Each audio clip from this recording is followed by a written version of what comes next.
And God said, "Let there be The light." Lord says, "Let my people go." I am the way and the truth and the life. No one comes to the Father except through me. This is the Talkin' Bible podcast. Hello everyone, welcome back to another week of podcast episodes. This week, I'm sitting down with Aaron again. Hello Aaron. G'day. It's great to be. It's good to have you here again. I always enjoy our conversations and your thoughtfulness. It's always so much fun. It is. It's so good. I love the way you think outside the box. And you've got the Tom Wright New Testament for everyone sitting in front of you. and I was saying to Pastor Rohan a few minutes ago, I have now baptized it in coffee. Baptized it in coffee. So yes, and so we'll be. I thought it would be a good chance because I haven't really looked at it since Christmas. So you got it at Christmas time, and you haven't done anything with it. But now's the time. I haven't got a copy of Tom Wright's Bible. I often hear him quote from it on his podcast and so on. And looks interesting. Looks a bit different. So he's a master in the Greek language, so he's done that and he puts a distinctly English bent on it in places. Yeah, he says. Yes, you see. A lot of the time, it's because I've heard a little bit of him preaching and doing podcasts and that sort of thing. It's hard to read this without reading it in his voice. Yeah, absolutely. It's got his English turn of phrase. Very which is English. Nice. Yes, it's very good. And you baptise it in coffee. Yep. The first time you've opened it up, I did say it's an old cliche, but they say a dirty Bible is a clean Christian and a clean Bible is a dirty Christian. Yep. So very you've good. now got a dirty Bible. That's must good. mean That means something. All right. Well, today's episode we're going to be talking about Jesus' beatitude, but blessed are the poor in spirit. Yes. So that's it's only a couple of verses. It's one verse, really. It really is just one statement, one verse, one statement, and yet rich and deep in meaning. So take it away. Where did you want to go? All right. Well, I think actually the nicest one. I was looking at a whole bunch of different versions, as I like to do with when you've got like just one little verse, one little snippet. Yep. It's actually the King James. Oh, really? There's something, I don't know, there's something poetic, I think, about the old time language and that sort of thing when you're, when you've got something like this, which is such an iconic... Yeah, it's a very, you're right, iconic statement. It is for sure. But it's, and so it's Matthew 5:3. Mm-hmm. Blessed are the poor in spirit, for theirs is the kingdom of heaven. Okay, pretty straightforward. And the Luke one, which is a bit more poetic, Luke 6:20, and he lifted up his eyes on his disciples and said, "Blessed be ye poor, for yours is the kingdom of heaven." Blessed be ye poor. Yep. Yours is the kingdom of heaven. So Matthew and Luke both have it, and yet, am I right in saying that one tends to emphasize, scholars seem to think one is emphasizing poor in spirit, and the other one, so Matthew says poor in spirit, Luke just says blessed are the poor, doesn't he? Yeah, and it's interesting. I think some translators kind of try to balance them a little bit. Okay. But yeah, I think try and make them say the same thing. Yeah, I think so. Yeah. But they're very similar. And I've pulled up the Amplified as well, to get 10 words for one word. Yep. So in the Matthew one, it's blessed, spiritually prosperous, happy, to be admired, the poor in spirit, those devoid of spiritual arrogance, those who regard themselves as insignificant, for theirs is the kingdom of heaven, both now and forever. All right. Okay, so that's illuminating a little bit more on what it means in terms of the recognition of our own inability to do anything of significance for God, I suppose. Yeah. Impoverished. Yeah, so it's kind of two halves to this, obviously, like a lot of these sorts of, what would you call it? It's almost like a proverb. Yeah, there's a contingency and there's a promise, I suppose. Is that where you go with it? Yes. You do this will happen. If you do A, B will happen. Yeah, and I've heard it said with the Beatitudes that it's kind of like, it's not necessarily like a one-to-one. It's sort of like all the, God wants you to be all the things on the left. Yes. And he wants to bless you with all the things on the right. Yeah. That's right. But I think in this case there probably is a little bit of a correspondence there, because it's kind of saying that, it reminds me of when Jesus says that the kingdom of heaven is like a pearl. You go out and sell everything to buy it. Yeah. And it's this idea that, you might be poor in spirit, but you're rich in the kingdom. Yes. So I think there's a bit more of a there's commonality. there does seem to be, doesn't there? Yeah. Yeah, that's right. There seems to be some contingency where what Jesus is promising is what you're giving up or what you're recognizing you don't have. Yeah. He will provide it for you. Yeah.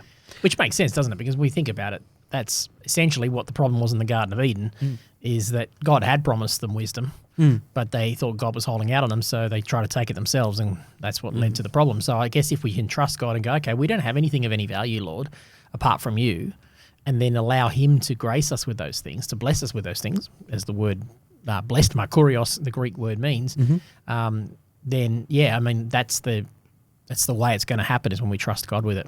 Yep. No, that's good. So what do you think it means to be poor in spirit? Oh, yeah, good one. Or poor.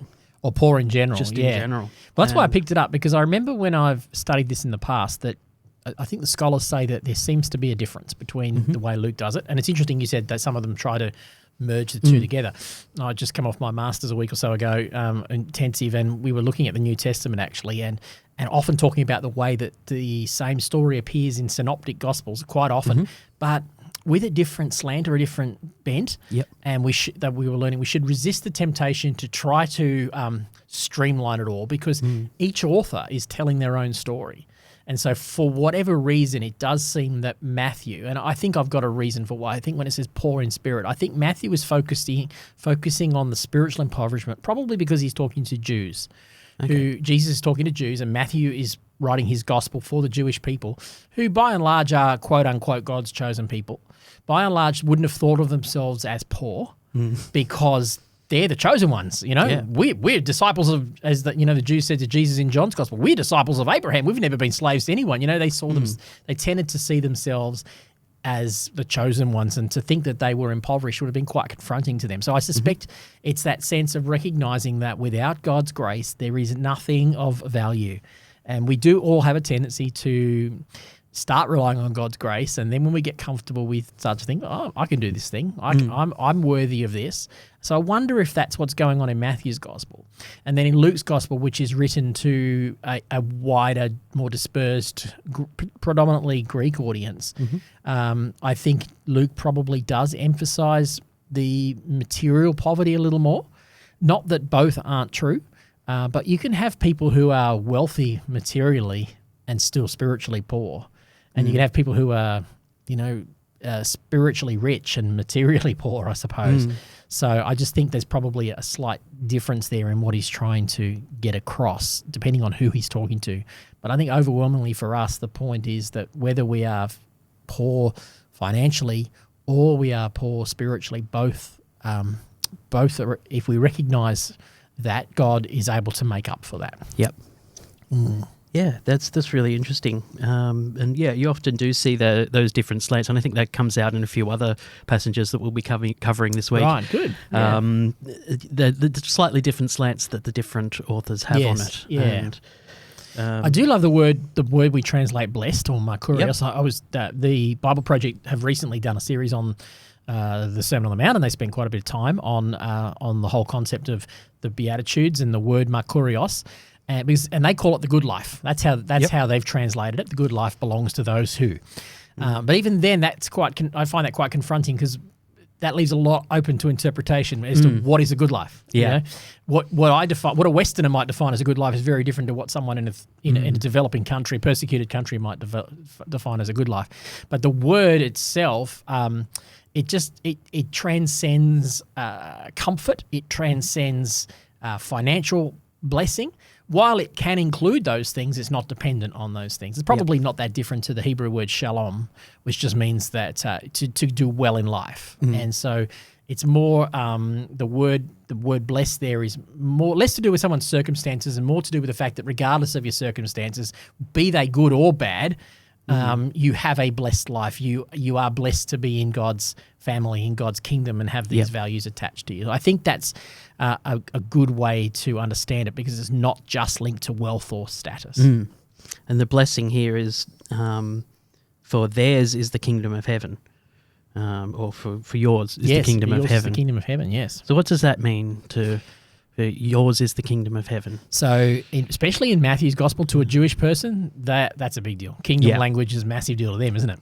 So there's more to it than just that, but certainly to a Jewish person who thought the kingdom of heaven belonged to them, because especially the Pharisees and the religious crowd, because somehow they were entitled to it, they were descendants of Abraham and so on, that theirs is the kingdom of heaven, and they were relying on their own entitlement to it. And I think Jesus is upending that, because this is correct me if I'm wrong, this is the first of the beatitudes. He starts with this one, doesn't he? Yeah. So this is packing a punch right from the start. He's going to come right out there and say, you know what, the kingdom of heaven doesn't belong to you just because you're one of Abraham's children. The kingdom of heaven belongs to you because you recognize your impoverishment and you need God's grace. And I think that's what it refers to. All the things that belong to God's kingdom are available. It's interesting that you say that, because it's, being, I don't know, maybe just because we're so used to the Beatitudes or whatever, or, our 21st century perspective on it, it doesn't seem...